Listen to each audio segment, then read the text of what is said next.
Hello everyone, good morning, শুভ সকাল, সুপ্রভাত। সকালকে জানিয়ে একটি ছোট্ট ভিডিও তোমাদের মাঝে নিয়ে আসলাম।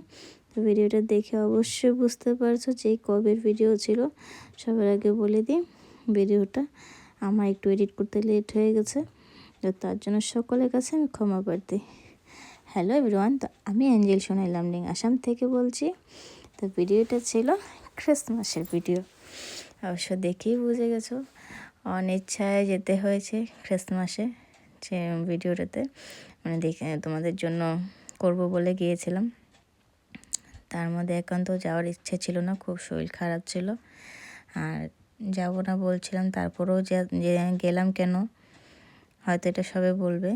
গিয়েছিলাম ছেলের স্কুল বলে, তো ছেলে বায়না করছিল, না মা চলো স্কুলে যাব। তো ভাবলাম না, ছেলে যেহেতু স্কুলে পড়ে তো ছেলেকে নিয়ে যাওয়াটা খুবই দরকার।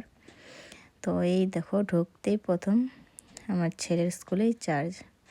তো আগে চার্চে যাওয়ার আগে সাইডে দেখো খুব সুন্দর ডেকোরেট করেছে, তোমাদের খুব সুন্দর লাইটিং উইটিং করে। দেখো যিশুর যে ছোট্ট জন্ম কিভাবে হয়েছিল এই ভিডিও এখানে পুরা মানে সুন্দর করে সাজিয়ে দিয়েছে। দেখো স্কুল থেকে খুব সুন্দর করে ডেকোরেটটা করেছে। তারপরে দিকে দেখো খুব সুন্দর করে লাইটিংগুলো করেছে, তাই লাইটিংগুলো দেখে আর চোখ ফেরানো গেল না। তো একটু ভাবলাম যে না, এই ভিডিওটাও নেওয়া যায়। খুব সুন্দর করে লাইটিংগুলো করেছে আর ডেকোরেটটা এত সুন্দর করেছে স্কুলের, মানে অসাধারণভাবে করেছে, খুব সুন্দরভাবে সাজিয়েছে। তো ছেলে বলছে, মা দেখেছো, তুমি তো আসতে চেয়েছিলে না, দেখো আমাদের স্কুলে কত সুন্দর করে সাজিয়েছে। এই দেখো ওদের স্কুলের হোস্টেলের সাইডটা খুব সুন্দর করে সাজিয়েছে। স্কুলটার নাম হলো, সবার আগে বলে দিই যে জায়গাটায় গিয়েছিলাম ছেলের স্কুল, তো ছেলের স্কুলের নাম হলো ডন বস্কো হাই স্কুল। তো এখানে দেখো সবে ফটোশ্যুট করছে, এদিকে লেখা আছে মেরি ক্রিসমাস। খুব সুন্দর করে দেখো টিচার সেটা সাজিয়েছে খুব সুন্দরভাবে। সবে এখানে গিয়ে ফটো তুলছে, ভিডিও করছে যে যার যার মতো। তারপর চলে আসলাম চার্চের ভিতরটাতে। বেশি সময় চার্চের ভিতরে থাকতে দেয় না, যেহেতু একটু তোমাদের জন্য ভিডিও ক্লিপ নিলাম। তো চার্চের ভিতরে দেখো খুব সুন্দর একটা শান্তিপূর্ণ জায়গা।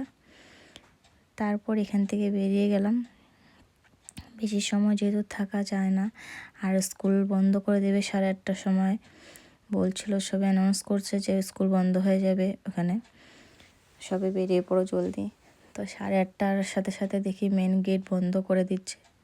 তো ভাবলাম না, দেখা যেহেতু হয়ে গেছে চলো বেরিয়ে পড়ি। এই দেখো ছেলেকে নিয়ে ছুটছি গল্প করতে করতে। আর আমার হাতে যে দেখছো একটা কি বেল্টের মতো ঝুলছে, সবে কিন্তু ভেবো না এটা অন্য কিছু, ওটা আমার ছেলের গলার স্কার্ফটা।